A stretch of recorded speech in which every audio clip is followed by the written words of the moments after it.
morning guys, kamusta kayo at sana nasa mabuting kayong kalagayan at shoutout sa inyo for today's video guys. Siyempre alam niyo naman, eto na naman tayo at masyadong makulit. Magluluto na naman tayo ng isang masarap na Filipino delicacies. Ang ating ulam ngayon guys ay ang ginataang tambakol. Pinapaksiw ko muna siya guys bago ko siya gataan, kaya tara guys, samahan nyo na ako. Nga guys, ayan na siya guys.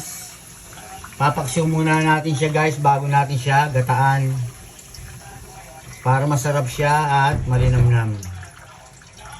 Okay guys, ayan na siya. Ayan nga guys.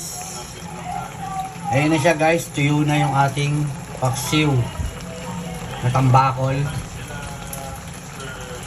And then, lalagyan na natin siya ng pangalawang gata.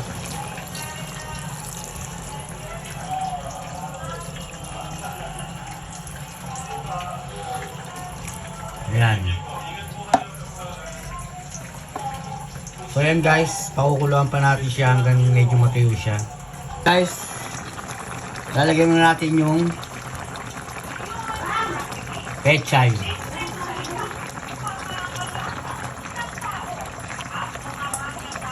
Ayan, pakukuluan natin siya guys. So yun nga guys, ito na ang ating ginataang tambakol na pagkasarap-sarap guys.